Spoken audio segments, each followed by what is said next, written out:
6,000 people show up at the U.S. southern border each day, and it's led to an unprecedented border crisis. CBS2's Kevin Rincon has a look at why so many immigrants are willing to leave everything behind and what those in our area are doing to help give them a new beginning.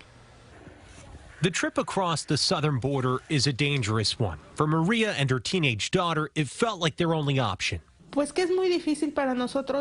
very difficult for us to uproot our lives and start over. They left Mexico City in late 2019, traveling through chest-deep water, making it across the Rio Grande with nothing but the clothes on their back. It sounds like you didn't have a plan. Me suena que no tenías un plan. No.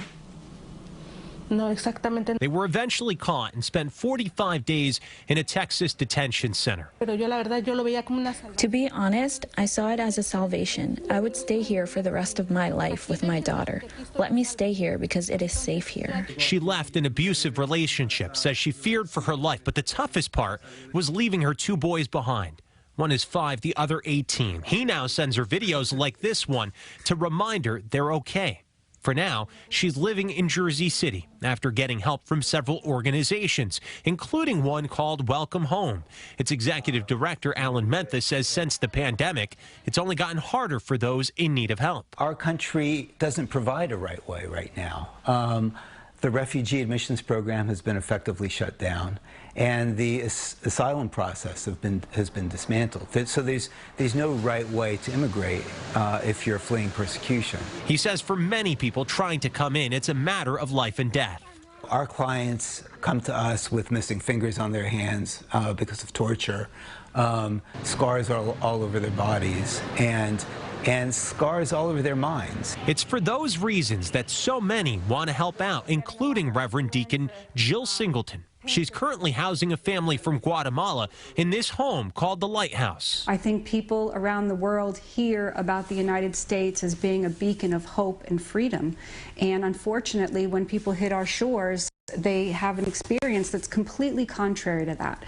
So I like to think about the Lighthouse as almost a second welcome, almost an apology for what you've been through. She's helped refugees and asylum seekers from all over the globe for decades. People like Blanca Matute, who left Honduras 20 years ago with her daughter.